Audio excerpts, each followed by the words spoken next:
Common Sense with Junia Doan, sharing the wisdom and insight of those who have been there and done that.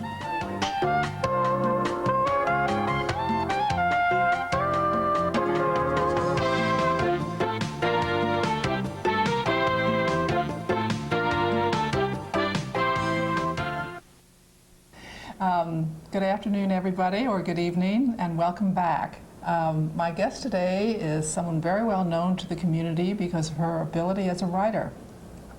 She has written many books about Midland and its institutions, but I can tell you on a personal level, what she is known for is her absolute personal strength and goodness.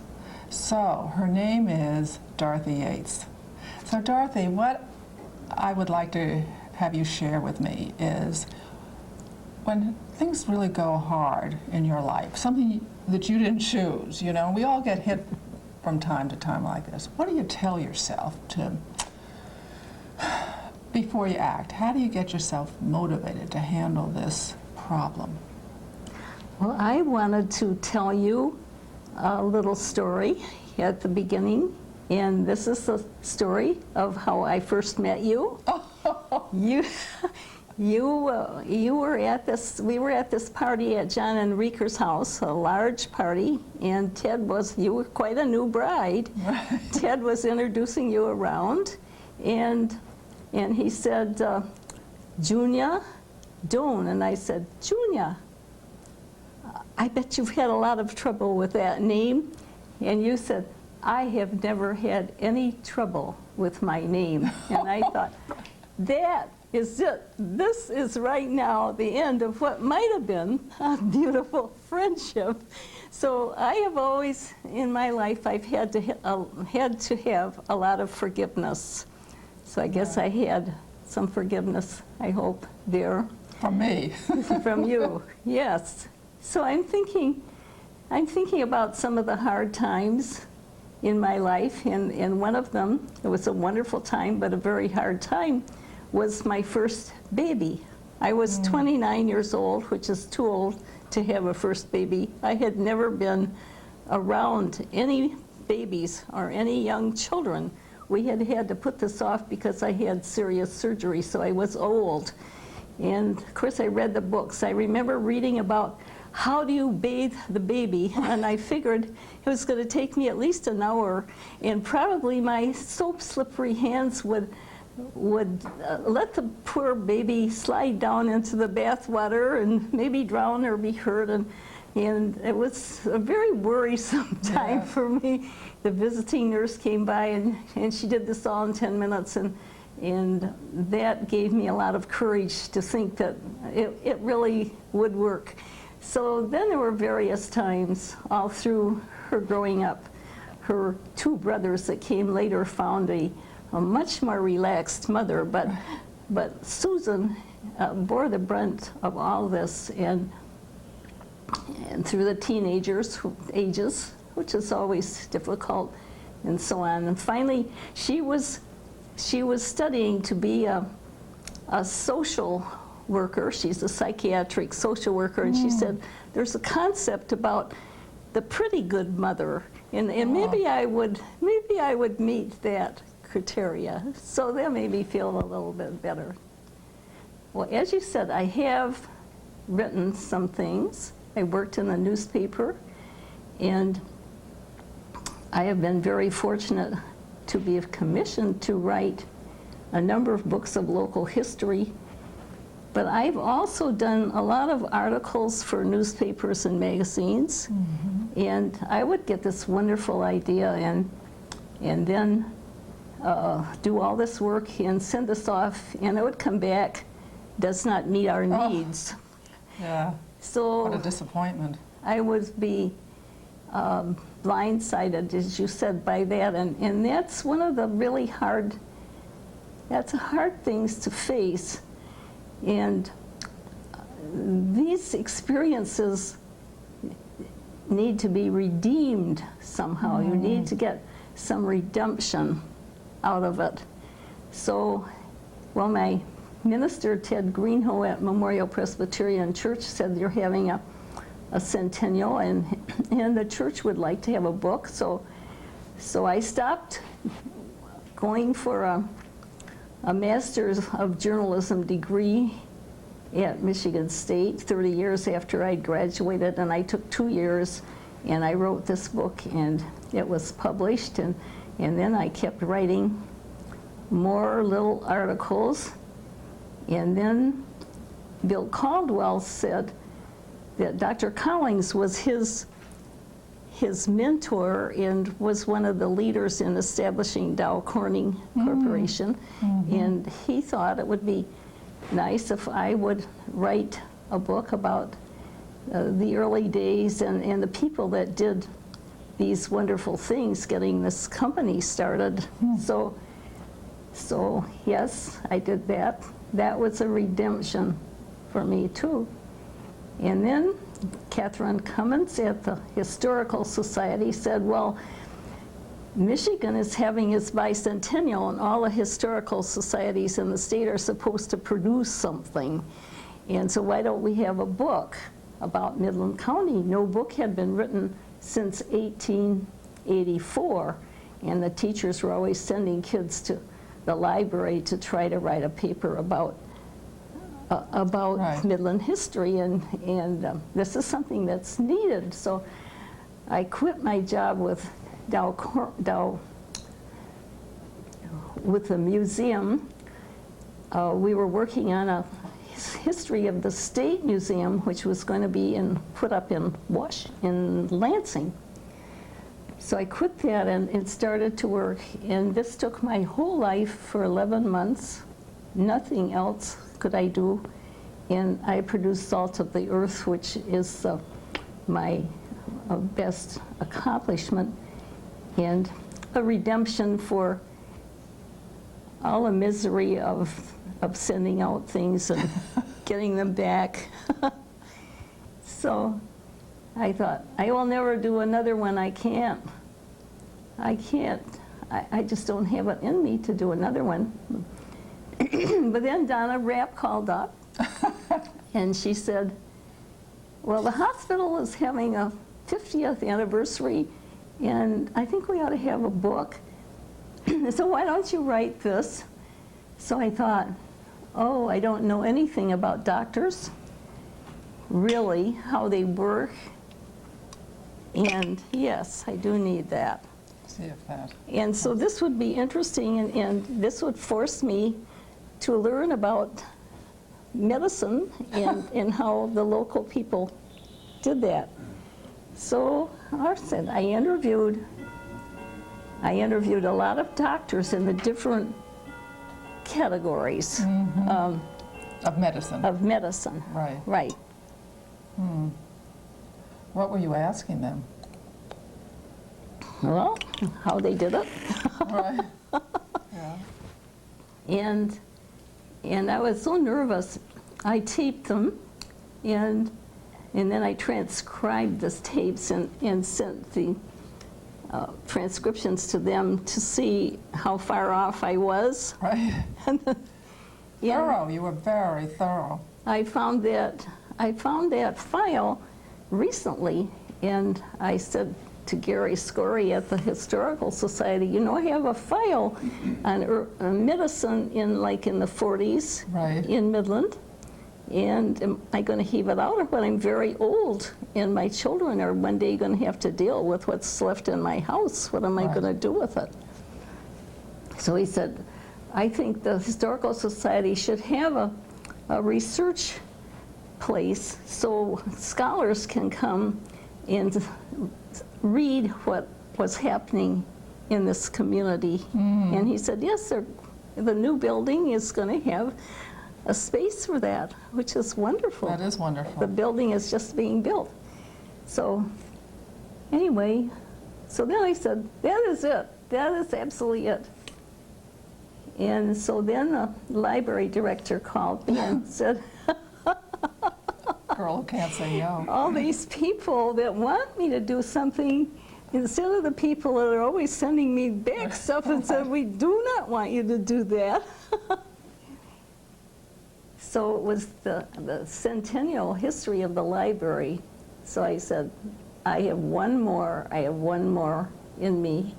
And this was very interesting, how these people in this little lumbering community, the lumber was just about gone then in the 1889 or about that time, and they decided this community ought to have a library. And they got together and did that.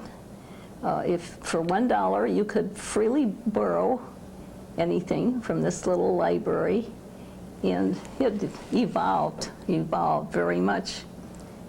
And of course, Grace Dow, who was always had her hands full of books, was one of the chief actors in this drama. And it was so fitting that the foundation built the Grace A. Dow Memorial Library for her. So I've had my ups and downs like everybody has, and I have strong faith, and I read things in the Bible, and I have a favorite verse which I will tell you. I'd like to hear it. My favorite psalm is the 139th Psalm, and this verse is, see, if I take the wings of the morning and dwell in the uttermost parts of the sea, even there he shall lead me, and his right hand shall hold me. That has been very comforting to me, to remember, to think about, to base my dealing with disappointments and problems all through my life. Now, I thought about incidents, and you said incidents. So what else would you like to know? Well, you know, one of the things that is so different now is courtship and dating, as it were. And of course, I was a big fan of your late husband, Bill. Well, And me too. you do. And tell us how you came to Midland and what your early life was like here. Oh.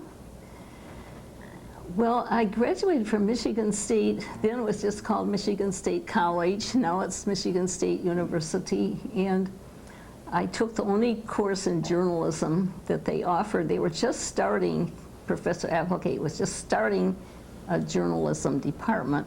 And I had worked on the state news all my 4 years there. I wanted to work on a newspaper, but there weren't any newspaper jobs in 1936.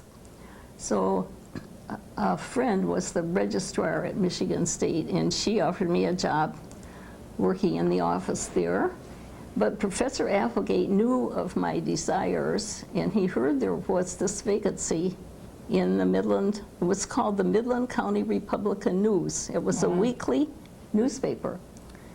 The society editor had been killed in an accident. So he sent me up here, and I got this job. I really wanted to be, you know, thought of myself as maybe a foreign correspondent or something like that. Well, Who's foreign to you? I had to start somewhere, so I started we all as a society editor, general reporter, wrote feature stories, covered everything from the birth records to the funerals to the parties to all kinds of things in this little town.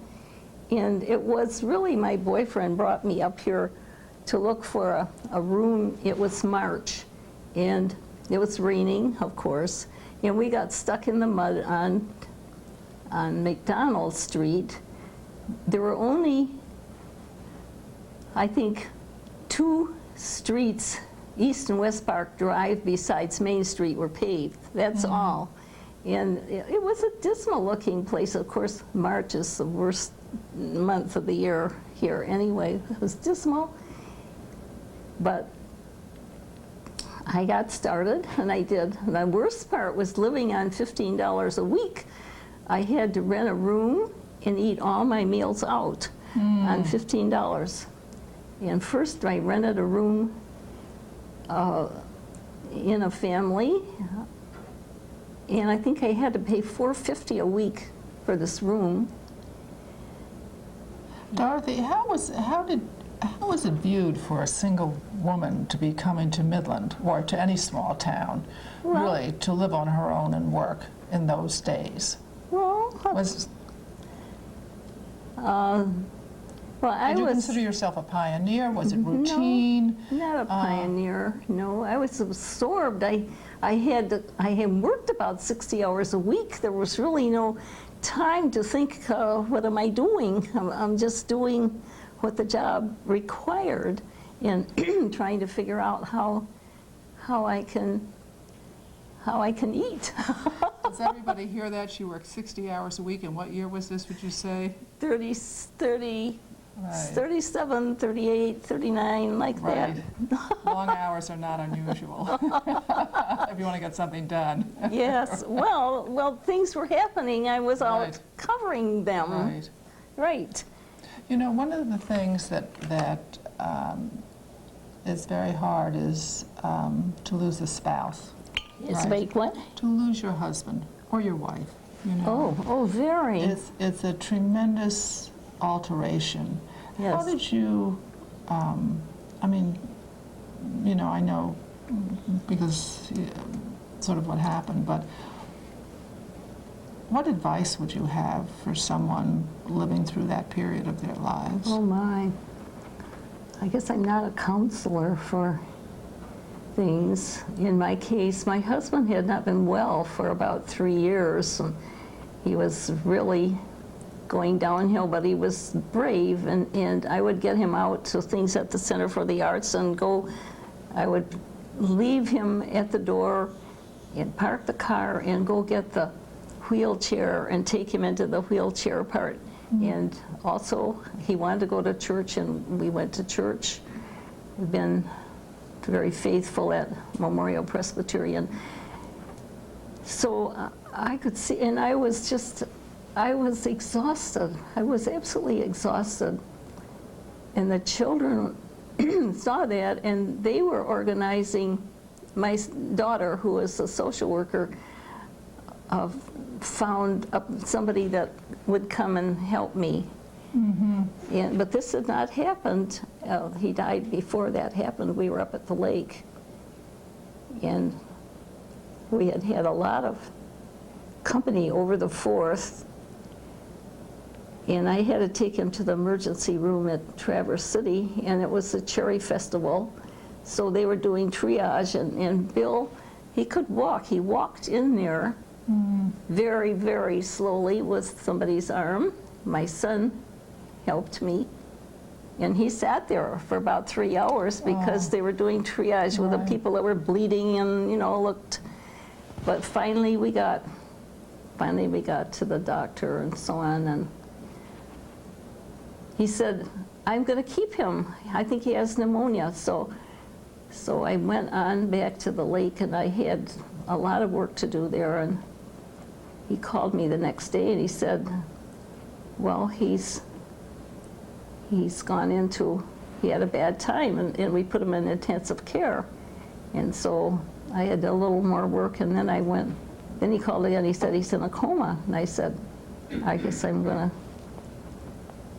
going to come as soon as I can, but I'll be nearly an hour. He said, I don't think I can keep him for an hour. What a shock. But even the doctor and none of us, neither I nor the doctor had any idea that this was coming so fast. So I drove behind the big gravel truck and finally got there, and he looked so peaceful and so happy, really peaceful. So I just thanked God because he had been through a lot, and I had too, and it was time, and he had lived a good life, a long life. So I think you have to be thankful. You have to be thankful for things like that. But then living alone is difficult. It's very difficult. What are some of those challenges? Oh, it's just that one of my challenges is that I I decided I should not drive at night because I didn't feel very secure. I had not had an accident, but I thought I'm going to stop before I have an accident. So I drive all around town on my errands in the daytime, but not at night. But then I want to go to things that happen at night at the Center for the Arts and so on. So I had tried to have a list of people that might want to go to the places I want to go who would drive. Right. So then I had this wonderful experience of meeting Manville Meek, who liked to do these things, and his wife had died, and we have been going to these things a lot. That, you know, that just changes everything. Changes everything to have an escort and a friend. Yes, it does. That's wonderful. So it broadened your life again. Yes, absolutely. Deepened it. Absolutely. Right. Did you ever, well, I'm not going to go there. I was going to say, did you ever expect that? You know, as I listen to your life, what I hear is that as really trying things happen, all of a sudden there's a wave that comes in that turns that around. I think that's right. Your writing or, you know, with the bills, you know. And it's almost unexpected or unplanned even. Absolutely, absolutely. So I feel blessed. Right. I feel blessed. So how can I be sad? I am sad sometimes. Right. But I'm blessed, and I remind myself of that I'm still able to live in the house that Alden Dow designed for us. It's 50 years old now. All my friends are in nursing homes, and I'm not. And so if I feel sad, I have to remind myself how, and I have friends like you who will offer to do something for me or invite me to do something. And I don't know how people do this who do not have any faith or do not have any friends, or unfortunate that I am able to pay my bills. I'm not worried about that. And I have 3 children, and they are all wonderful, of course. Survived. They're a pretty good mother. Do you practice gratitude when you say, you know, I really have a lot to be thankful for, in essence? Do you try and remind yourself of that regularly on a daily basis, or Yes. just when something you get All the irritated time. with things? All the time. All the time. All the time. Do you think that accounts for attitude, what you tell yourself? Well, maybe. So I am fortunate, and I try to think about, notice that other friends that are going through difficulties, and try to remind myself to be a presence. That I think it's good if you try to face outward. Yes. And what do you mean by be a presence and to face outward? You go to see them in their nursing homes, and you write notes, and you take flowers and all that kind of stuff. That's being a presence. And in my prayers, I have a big prayer list of people that I pray for, and you're on it. Oh, I'm pleased. I actually feel blessed that you do and that you told me. Dorothy, did you have any idea how is it that you are that blessed with good health and good mind? Yes. What are your thoughts? How is it that you have the benefit of that? Why do I have good health? Yes, I mean, is it genes? Is it diet? Is it attitude? Is it luck? Is it, you like the color pink and you have it in your house? What are your thoughts about that? Oh, well, it's genes, of course. I think that's the basic for all of us. I'm fortunate. But I do try, I do not use tobacco, do not use alcohol, and I exercise regularly. I walk, it's my exercise. And I have this great doctor, Dr. Huff, who is a gerontologist in Midland, and Sue Hafer, who is his assistant, who try to tell me what I ought to do. Right. Which, you know, one resents that to an extent, but then you think, well, they know better than I do what I should do. Do you comply? Beg pardon? Do you follow what they say? Oh, yes. Yes, I do. Do you add your own ideas to it? Well, a little, yes. I wonder if I should take all these pills. That's what I'm wondering. I'm wondering if somehow the pharmacologists, the great business has sold the doctors into having us take too much stuff. Do you think so? Actually, no, I don't think so. You don't? But I do think things will improve in the future along this line, and that is, I think we'll be able to more personally understand the biochemistry of each individual, and therefore we'll be able to tailor dosage and type of pill more discreetly. You think so? Yes, because now in clinical trials you'll find a certain percent can't take the drug, but the rest, you know, just fine. So in a sense, sometimes we lose, in my opinion, a lot of good drugs because there is a subset that can't. At the same time, all of us are allergic to one thing or another, but not the rest of the population.